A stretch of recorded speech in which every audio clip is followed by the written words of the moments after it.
Often, here we are at Netley Marsh at round 5 of the National Championships. We've just finished the first day, and we're just about, what we're going to do, I'm here with LA Banditos, and I'm going to show you how the harness and all the system works, because a lot of people are asking us how exactly we fit these harnesses. So first of all, you need your horse and your saddle, and you can see the harness bits just laying around here on the floor, which we'll go through in a moment. So the easiest way, so this is the harness. You've got a D-ring at the back, and then this split piece that comes around the saddle and into these adjusters into the back of the saddle. Now the easiest way of fitting this is actually to put the saddle on the horse first.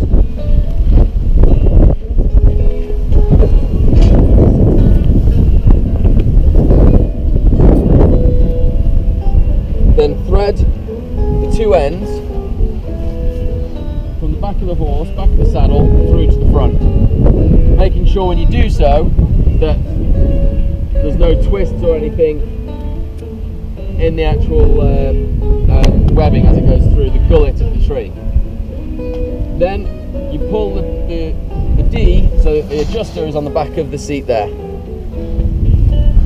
You then take this piece of harness, and depending on the saddle, some saddles it will go underneath there and around, and some saddles it will need to go underneath this piece here. I think yours, Lloyd, goes under here, does it? Yeah. Yep. Okay. Once you come to the back here, you go through the closest one to the D, and back through it itself.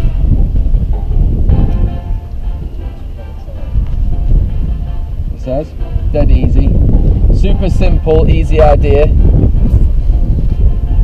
Then you just pull that tight on that side, then we come round to the other side, we'll do exactly the same.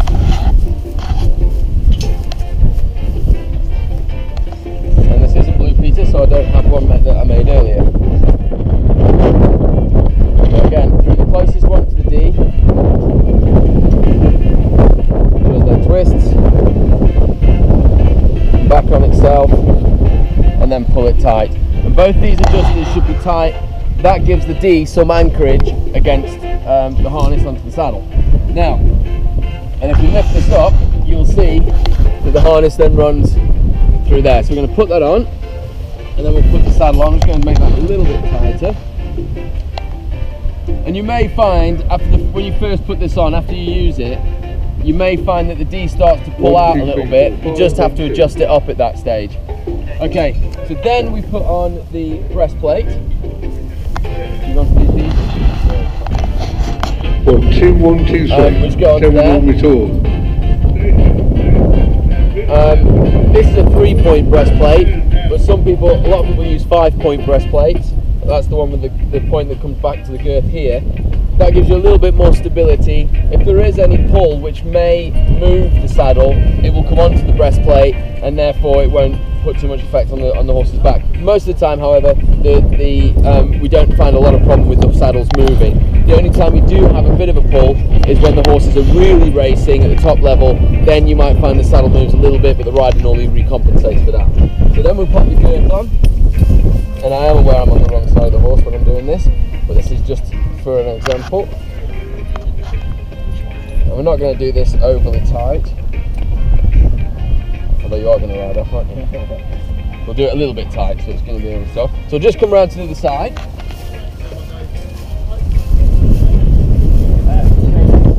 Now then, the next part that we have is the belt. And the belt goes on the horse rider. Lloyd, if you'd like to fit your belt, please. As you can see, it's a webbing belt with Velcro at each end. So Lloyd tends to wear his on his hip. It's better to keep it down on your hips, don't have it too far up on your waist. I'll explain that later. Now then, if Lloyd can let go on the saddle, Lloyd, hold that stirrup.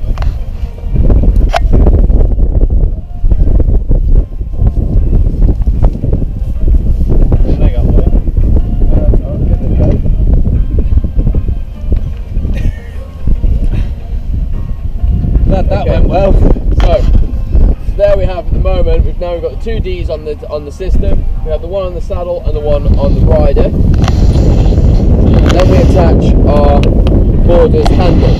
Okay, so the boarder's handle has a, this is not the perfect setup for this, but we have the snap shackle here. The snap shackle goes onto the D on the saddle. The leash and the 3-pin panic release goes onto the horse rider. Now, as the horse rider now wants to release it, all he does is pull down on that and pull away from that, and the handle, as if by magic, just jumps away from the saddle. Now, most of these harnesses are used with a 3-pin panic release here as well. In the event that for some reason this fails, you've then got a secondary system to release. If you ever release it, so just release it but without releasing the back, so that's it, just drop it, and it doesn't release, rather than going for this, you would have a 3-pin here, which will come out with the ones that you buy, where you would release it off the back here instead. Or you can grab hold of that and pull that in. Now, the most important piece about using the snap shackle is that the snap shackle hooks down into the D. That way, and the reason for this system is that if the horse rider falls off, which I'm not going to ask you to do now, Lloyd, but if the horse rider falls off, it will automatically, it says, release the handle, and the horse will not be loose with the handle towed behind it. When fitting your leash, this bit, what you need to be able to do is stand up in the stirrups so that any movement is not going to accidentally release the pin.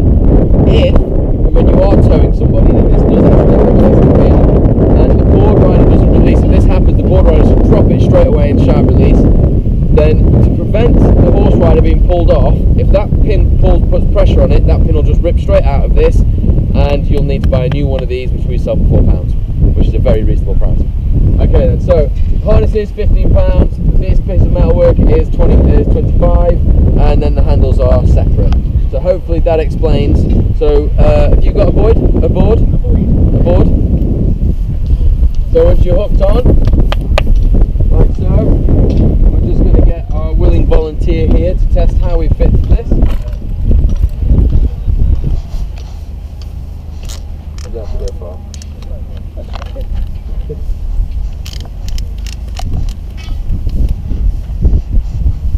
Okay.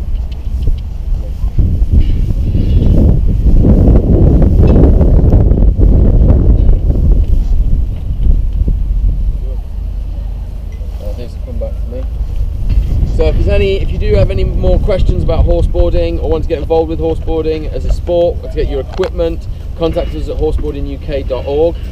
Follow us on Facebook, follow the teams on Facebook, and we hope to see you again soon.